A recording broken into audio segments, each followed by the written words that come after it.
بسم اللہ الرحمن الرحیم نحمدہ ونصلی علی رسولہ الکریم۔ السلام علیکم پیارے دوستو، علم نافع چینل میں آپ کو خوش آمدید۔ میرا نام محمد احسان اللہ سجاد ہے اور سلسلہ سیرت النبی صلی اللہ علیہ وسلم کی اس ویڈیو میں ہم قبیلہ قریش کی شاخ بنو سہم اور اس کے مشاہیر کے بارے میں بات کریں گے۔ دوستو، سہم اور جمح دونوں بھائی تھے جو عمر بن حصیص کے بیٹے تھے، جبکہ عمر بن حصیص نبی کریم صلی اللہ علیہ وسلم کے 7ویں جد کعب بن لؤی کا پوتا تھا۔ مکہ کی چھوٹی سی ریاست میں مالیات کا نظام بنو سہم کے ذمہ تھا، یعنی بتوں کا تقرب حاصل کرنے کے لیے جو نذرانے اور قربانیاں پیش کی جاتی تھیں ان کا انتظام کرنا اور باہمی جھگڑوں کے فیصلے کرنے کا کام بنو سہم کو سونپا گیا تھا۔ زمانہ جاہلیت میں یہ لوگ تعداد میں بہت زیادہ تھے۔ قرآن پاک کی سورہ تکاثر کے شان نزول میں ایک یہ بات بھی ملتی ہے کہ ایک مرتبہ بنو عبد مناف اور بنو سہم نے باہم فخر و مباحات کیا اور کثرت کا مقابلہ کیا۔ جب دونوں خاندانوں کے اشراف کی مردم شماری کی گئی تو بنو عبد مناف غالب رہے۔ اس پر بنو سہم کہنے لگے کہ قبروں کو بھی گنا جائے۔ پھر جب قبروں کو شمار کیا گیا تو وہ بنو عبد مناف پر غالب آ گئے، جس پر اس سورت کی آیات نازل ہوئیں، یعنی مردم شماری نے تمہیں اتنا غافل رکھا کہ تم قبروں تک پہنچ گئے۔ دوستو، بنو سہم کے مشاہیر میں سب سے پہلے میں عاص بن وائل کا تذکرہ کروں گا، جو بنو سہم کا سردار ہونے کے ساتھ ساتھ قریش کی مشہور شخصیات اور زعماء میں سے ایک تھا۔ مشہور صحابی حضرت عمر بن عاص رضی اللہ تعالی عنہ اسی کے بیٹے تھے۔ یہ شخص مسلمانوں اور نبی کریم صلی اللہ علیہ وسلم کے سخت ترین دشمنوں میں سے ایک تھا، اور آپ کو طرح طرح سے تکالیف اور اذیتیں پہنچاتا اور دیگر مشرکین کے ساتھ مل کر رسول اللہ صلی اللہ علیہ وسلم اور اسلامی عقائد کا استہزاء کرتا، جس پر اللہ تعالیٰ نے اپنے حبیب کو سورہ حجر کے ان الفاظ میں تسلی دی: فاصدع بما تؤمر واعرض عن المشركين إنا كفيناك المستهزئين الذين يجعلون مع الله إلها آخر فسوف يعلمون ولقد نعلم أنك يضيق صدرك بما يقولون فسبح بحمد ربك وكن من الساجدين واعبد ربك حتى يأتيك اليقين۔ جس کا ترجمہ ہے، پس جس بات کا آپ کو حکم دیا گیا ہے صاف صاف کہہ دیں اور مشرکوں سے اعراض کریں۔ بے شک مذاق اڑانے والوں کے خلاف تمہارے لیے ہم کافی ہیں، جو اللہ کے ساتھ معبود قرار دیتے ہیں، سو ان قریب ان کو ان باتوں کا انجام معلوم ہو جائے گا، اور البتہ ہم جانتے ہیں کہ ان کی باتوں سے تمہارا دل تنگ ہوتا ہے، تو تم اپنے پروردگار کی حمد کے ساتھ تسبیح کہتے رہو اور سجدہ کرنے والوں میں داخل رہو اور اپنے پروردگار کی عبادت کیے جاؤ یہاں تک کہ تمہارے پاس یقینی بات یعنی موت آ جائے۔ یہ آیات عاص بن وائل اور چند دیگر مشرکین کی ایذا رسانیوں کے سبب نازل ہوئی۔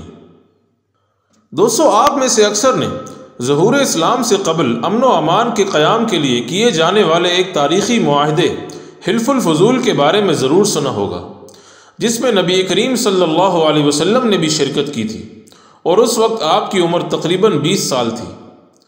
اس معاہدے کی تفصیل تو انشاءاللہ اپنے موقع پر آئے گی، لیکن آپ کو یہ بتاتا چلوں کہ اس معاہدے کا اصل سبب عاص بن وائل تھا، جس نے یمن کے علاقے زبید سے آنے والے ایک شخص سے کچھ سامان خریدا، لیکن اس کی قیمت ادا کرنے سے انکار کر دیا۔ اس شخص نے حلیف قبائل جن میں بنو سہم، بنو مخزوم، بنو عبد الدار اور بنو عدی وغیرہ شامل تھے مدد مانگی، لیکن کسی نے توجہ نہ کی۔ اس کے بعد اس شخص نے جبل ابو قبیس پر چڑھ کر اپنی مظلومیت کی داستان بیان کرتے ہوئے بلند آواز سے چند اشعار پڑھے اور قریش سے شکوہ کیا۔ اس پر قریش کے 5 بطون، جن میں بنو ہاشم، بنو مطلب، بنو زہرہ بنو اسد اور بنو تیم شامل تھے، عبداللہ بن جدعان تیمی کے مکان پر جمع ہوئے اور آپس میں ظلم کے خلاف عہد و پیمان کیا، جسے حلف الفضول کہتے ہیں، اور پھر اس معاہدے کے تحت عاص بن وائل سے اس زبیدی کا حق دلوایا۔ آپ صلی اللہ علیہ وسلم اس معاہدے کو بہت پسند فرماتے تھے اور اس پر فخر کیا کرتے تھے۔ دوستو، عاص بن وائل کا ایک اور گھٹیا کام یہ تھا کہ جب حضرت صلی اللہ علیہ وسلم کے دونوں بیٹے قاسم اور عبداللہ بچپن میں ہی انتقال کر گئے تو عاص بن وائل نے آپ کو ابتر کہا، یعنی آپ اب بے نام و نشان ہو گئے اور آپ کے بعد اب آپ کا ذکر کرنے والا کوئی نہ رہے گا، جس پر سورہ کوثر نازل ہوئی، جس میں فرمایا گیا ان شانئک هو الابتر، یعنی یقیناً آپ کا دشمن ہی بے نام و نشان ہے۔ اسی طرح عاص بن وائل کے بارے میں سورہ مریم کی بھی چند آیات نازل ہوئی، جس کا سبب کچھ اس طرح ہوا کہ حضرت خباب بن ارت رضی اللہ تعالی عنہ نے جو زمانے جاہلیت میں تلواریں بنانے کا کام کرتے تھے، اس کے لیے کچھ تلواریں بنائیں۔ پھر جب انہوں نے رقم کا تقاضا کیا تو عاص بن وائل نے کہا کہ محمد صلی اللہ علیہ وسلم کا انکار کر دو تو رقم ادا کر دوں گا، جس پر حضرت خباب نے کہا کہ تو مر کر دوبارہ زندہ ہو جائے تب بھی میں محمد صلی اللہ علیہ وسلم کا انکار نہیں کروں گا۔ تو اس نے کہا کہ ٹھیک ہے، جب میں مرنے کے بعد زندہ ہوں گا تو میرے پاس آنا، وہاں میرے پاس مال اور اولاد بھی ہوگا، میں تیرا قرض چکا دوں گا۔ اس پر یہ آیات نازل ہوئیں، أَفَرَأَيْتَ الَّذِي كَفَرَ بِآيَاتِنَا وَقَالَ لَأُوتَيَنَّ مَالًا وَوَلَدًا أَطَّلَعَ الْغَيْبَ أَمِ اتَّخَذَ عِندَ الرَّحْمَنِ عَهْدًا كَلَّا سَنَكْتُبُ مَا يَقُولُ وَنَمُدُّ لَهُ مِنَ الْعَذَابِ مَدًّا وَنَرِثُهُ مَا يَقُولُ وَيَأْتِينَا فَرْدًا۔ بھلا تم نے اس شخص کو دیکھا جس نے ہماری آیتوں کا انکار کیا اور کہنے لگا کہ اگر میں از سر نو زندہ ہوا بھی تو ضرور مال اور اولاد دیا جاؤں گا۔ کیا اس نے غیب کی خبر پا لی ہے یا اللہ کے یہاں سے کوئی عہد لے لیا ہے؟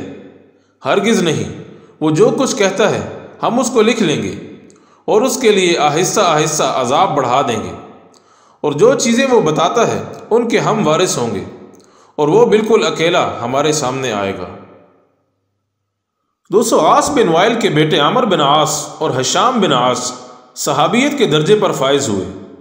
ان میں ہشام بن عاص رضی اللہ تعالی عنہ قدیم الاسلام تھے، اسلام قبول کیا اور حبشہ کی طرف ہجرت کر گئے۔ کچھ دن رہ کر حضرت صلی اللہ علیہ وسلم کی ہجرت کی خبر سنی اور مکہ واپس آئے اور مدینہ کا قصد کیا، لیکن باپ نے قید کر دیا۔ ایک عرصہ تک محصور رہے اور پھر غزوہ خندق کے بعد موقع پا کر مدینہ تشریف لے گئے، اور اس کے بعد کفر و اسلام کے جتنے مارکے پیش آئے سب میں داد شجاعت لی۔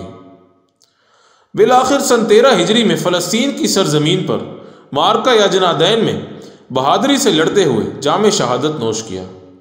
اللہ ان سے راضی ہو۔ ان کے بھائی عمر بن عاص رضی اللہ تعالی عنہ، جنہیں فاتح مصر بھی کہا جاتا ہے، صلح حدیبیہ کے بعد اسلام لائے۔ اسلام لانے سے قبل یہ بھی اپنے والد کی طرح مسلمانوں کی ایذا رسانی میں پیش ہوتے تھے۔ چنانچہ مسلمانوں کا قافلہ جب ہجرت کر کے حبشہ گیا تو قریش نے انہیں اور بنو مخزوم کے عبداللہ بن ابی ربیعہ کو ہدیے اور تحائف دے کر حبشہ کی طرف روانہ کیا کہ یہ وہاں کے بادشاہ کو، جس کا لقب نجاشی ہوا کرتا تھا، اس بات پر قائل کریں کہ وہ مہاجرین کو مکہ واپس بھیجے۔ دوستو، حبشہ کی سلطنت کا مرکز اور دارالحکومت اکسوم تھا، جو آج کے جدید ایتھوپیا کے انتہائی شمال میں واقع ہے اور اریٹریا کی سرحد سے محض 40 سے 50 کلومیٹر کے فاصلے پر ہے۔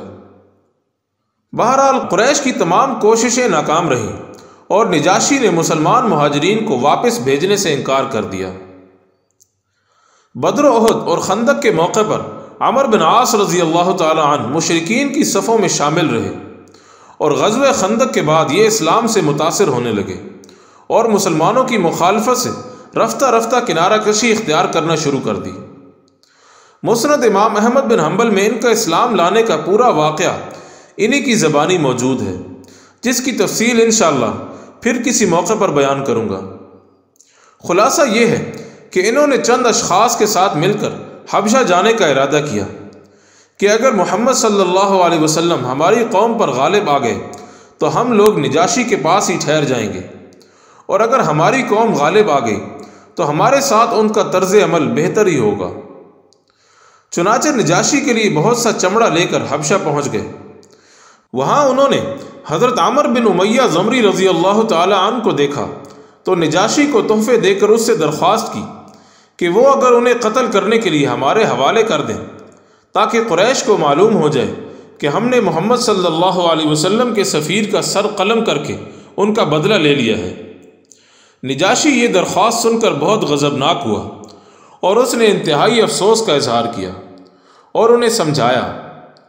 نجاشی کی باتوں کا عمرو بن عاص رضی اللہ تعالی عنہ پر بہت گہرا اثر ہوا اور اسی کے ہاتھ پر اسلام کی بیعت کر لی اور مدینہ کا قصد کیا۔ یہ اور حضرت خالد بن ولید رضی اللہ تعالی عنہما فتح مکہ سے پہلے اکٹھے ہی رسول اللہ صلی اللہ علیہ وسلم کی خدمت میں حاضر ہوئے اور بیعت کی۔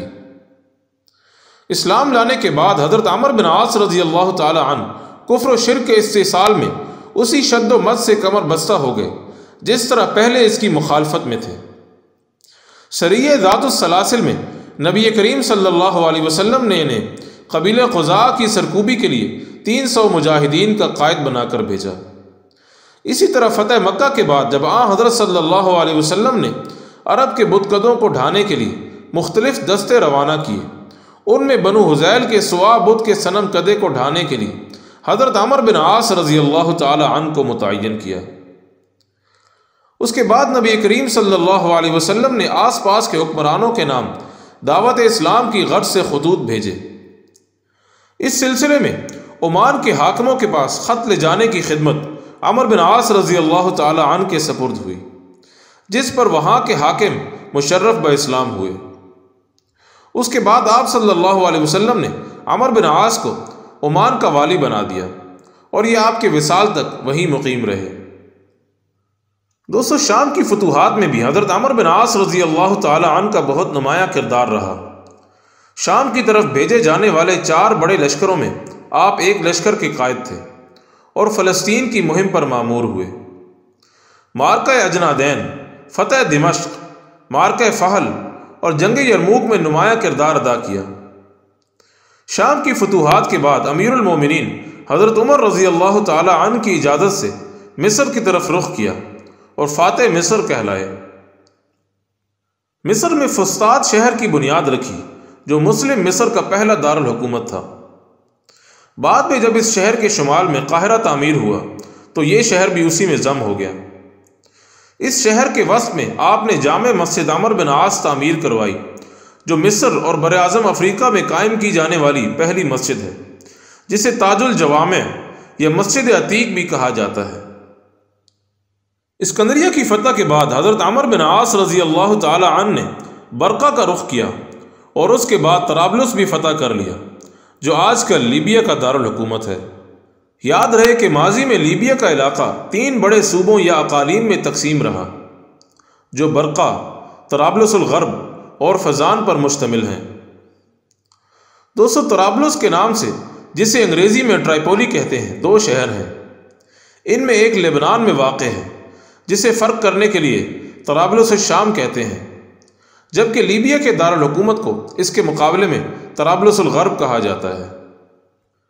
لیبیا فتح کرنے کے بعد عمرو بن عاص رضی اللہ تعالی عنہ مصر کے گورنر رہے، یہاں تک کہ حضرت عثمان رضی اللہ تعالی عنہ نے آپ کو مصر کی گورنری سے معزول کر کے عبداللہ بن سعد بن ابی سرح کو گورنر بنا دیا۔ اس کے بعد آپ فلسطین چلے آئے اور گوشہ نشین ہو گئے، اور پھر جب حضرت امیر معاویہ رضی اللہ تعالی عنہ کا مصر اور شام پر مستقل قبضہ ہو گیا تو امیر معاویہ نے آپ کو پھر سے مصر کا والی بنا دیا۔ حضرت علی اور حضرت معاویہ رضی اللہ تعالی عنہما کے مابین جنگ صفین کے بعد جب دونوں فریق تحکیم پر راضی ہو گئے تو حضرت معاویہ کی طرف سے حضرت عمرو بن عاص ہی حکم مقرر ہوئے۔ اس کے چند سال بعد مصر میں اپنے عہد حکومت میں بیمار ہوئے اور بالآخر 90 سال کی عمر میں اس دار فانی سے کوچ فرما گئے، اللہ ان سے راضی ہو۔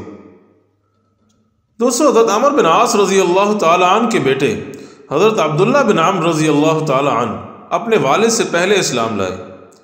یہ اپنے والد سے فقط 12 سال چھوٹے تھے، لکھنا پڑھنا بھی جانتے تھے۔ حضرت صلی اللہ علیہ وسلم کی زبان مبارک سے جو کچھ سنتے اسے ایک صحیفے میں لکھ لیتے، جسے انہوں نے صحیفہ صادقہ کا نام دے رکھا تھا۔ اس طرح یہ مجموعہ حدیث کے پہلے مدون تھے۔ شام اور مصر کی فتوحات میں اپنے والد کے ساتھ شریک رہے۔ والد کی وفات کے بعد 2 سال مصر کے گورنر رہے۔ عبداللہ بن ابی سرح کے ساتھ شمالی افریقہ کی اسلامی فتوحات کے قائدین میں سے تھے۔ آپ نے سن 65 ہجری میں فسطاط شہر میں وفات پائی۔ دوستو، بنو سہم کی دیگر مشہور شخصیات میں حضرت خنیس بن حذافہ اور حضرت عبداللہ بن حذافہ رضی اللہ تعالی عنہما شامل ہیں۔ یہ دونوں بھائی تھے اور اسلام کے ابتدائی زمانے میں مشرف با اسلام ہوئے۔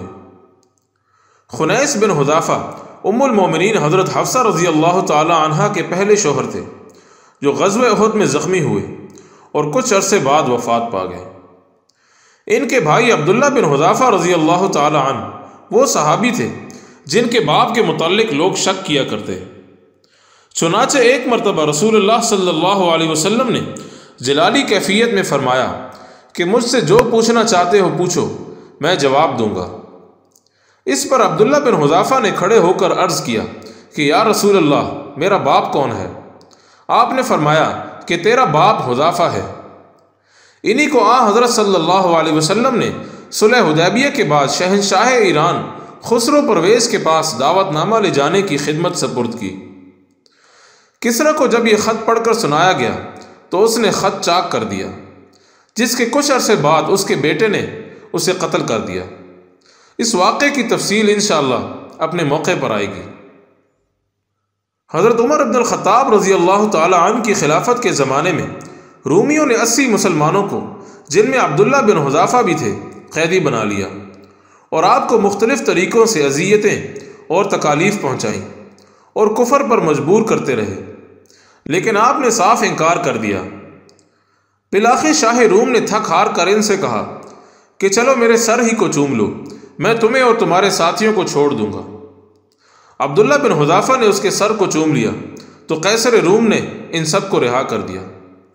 پھر جب یہ لوگ حضرت عمر بن خطاب کے پاس پہنچے تو آپ نے فرمایا کہ ہر مسلمان پر لازم ہے کہ وہ عبداللہ بن حذافہ کا سر چومے۔ اس کے بعد سب سے پہلے اٹھ کر آپ نے خود ان کے سر کو چوما۔ دوستو، اس کے ساتھ ہی میں آج کی ویڈیو کا اختتام کرتا ہوں۔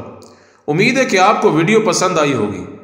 اگلی ویڈیو تک کے لیے میں آپ سے اجازت چاہتا ہوں۔ السلام علیکم ورحمۃ اللہ وبرکاتہ۔